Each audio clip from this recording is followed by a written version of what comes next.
મફતના testing કરી ચૂકેલા. એટલે એના માટે ત્યારથી જ બધા અંગ્રેજ હતો ત્યારથી જ આને પતાવી દેવાની વાત. જાસા ચિઠ્ઠી આપણે જે દાદાનો પેલો આઝાદ હિન્દ ફૌજ સુભાષચંદ્ર બોઝ દાદા એ ત્યાં તળાવે 6 મહિના હંતાડી રાખેલા. 6 મહિના એટલે એના પર તરફ હતો દાદા પર, સુભાષચંદ્ર બોઝ પર, જે હિંસાના અને અહિંસાના જે ચળવળ ચાલતી હતી અંગ્રેજ સમયની અંદરમાં. તે વખતે ગાંધીજી, સરદાર પટેલ, જવાહરલાલ નહેરુ એ બધા જ આની અંદરમાં કોંગ્રેસમાં બધા જોડાયેલા જે તે પક્ષવાળા, પણ આ લોકો પર તરફ વધારે હતી અને એમાં દાદા પર અને સુભાષચંદ્ર બોઝ છે એ બધા પર.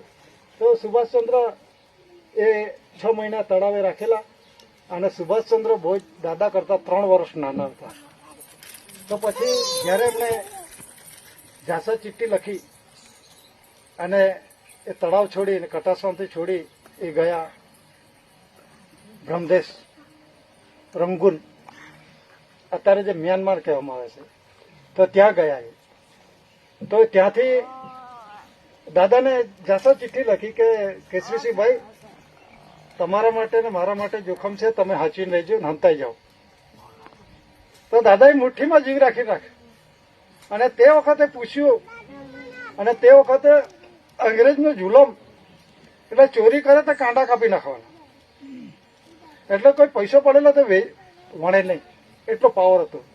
ને તે વખતે દાદાએ મુઠ્ઠીમાં જીવ રાખીને શું પૂછ્યું, who is government of India, કે ભારત સરકાર કોણ છે. અંગ્રેજને પૂછ્યું કે ભારત સરકાર કોણ છે. તો અંગ્રેજને એવું લાગ્યું કે આ પૂછનારો જાણતો હોય તો જ પૂછશે એમ, એટલે એની સામે કોઈ પણ પ્રકારનું આગળની કાર્યવાહી ના થઈ શકે એમ, કોઈ જાણકાર હશે તો જ પૂછ્યું એમ. એટલે એમાંથી પછી બંધ થઈ ગયું. પછી આ જે છે બાબા સાહેબ આંબેડકરની બંધારણ છે, બાબા સાહેબની જે વાત કરે છે અત્યારે, એમાં બરોડાની અંદરમાં દાદા અને બાબા સાહેબ આંબેડકર, જોતે ભીમરાવ આંબેડકર જે કહેવાય, એ જોડે જ ભણતા હતા, જોડે જ. તો ભીમરાવ આંબેડકર જે એમણે એવું કહ્યું, એ વકીલ ને દાદા બી વકીલ, તે કે કેસરીસિંહભાઈ, તમે અમને આ દેશમાં રહેવા દેતા હોય તો મફત કેસ લડી આપો એમ કહી દીધું આંબેડકરે, બાબા સાહેબ આંબેડકરે. ત્યાં દાદાએ કહ્યું મારે નથી લડવું એમ. એટલે પેલા કઈ કહ્યું અમને આ દેશમાં રહેવા દેતા, શા માટે એવો પ્રશ્ન કર્યો હશે દાદાને, એ કોણ હતા? આ એક સમજવા જેવી વાત છે. અમને આ દેશમાં રહેવા દેતા હોય તો મતલબમાં કોની પરમિશન લેવાની છે? દાદાની. તો આપણે કોની પાસે જઈએ છીએ ફોટો પડાવવા? શું કરીએ છીએ આપણે? શું કરી રહ્યા છે? સિક્કો કાગળમાં લખવા થકી થઈ જશે આપણે વારસાઈ. દાદા પર કરાવો, દાદા પર છે, નજરમાં રહો, વિવેકમાં રહો, અમલ અમલી જીવનમાં મૂકો. આમાં કાગળમાં લખવા થકી, ફોટો પડાવવા થકી પેલો સમજવાનો સમજતો નથી, આમે નથી સમજાતો, હવે શું સમજવાનું? આપણી સત્ય હકીકત છે, લખાવો. એસી પોતાનું નામ, માતુશ્રી, પિતાશ્રી લખાવો. રાષ્ટ્રીયતા શું છે? આદિવાસી. કોને પૂજો છો? તો કુદરતી, પ્રકૃતિ પૂજક લખાવો ને. મકાન કોનું? State government of India, Bharat સરકારનું. સરકાર તો ઘણી બધી સરકાર છે, તો એમાં ચોખ્ખું લખાવો ગવર્મેન્ટ ઓફ ઇન્ડિયાનું. રાષ્ટ્રીયતા કોણ છે? આદિવાસી. કયો કોડ લાગે છે? કુદરતી, આદિવાસી તરીકોનો. કોડ નથી તો ક્યાં લખશો? આપણે સત્ય છે લખાવવાનું છે, ખોટું લખાવે તો આપણે એના પર કાર્યવાહી કરવાની છે. એની નોકરી જશે, દોડવાની સજા થશે.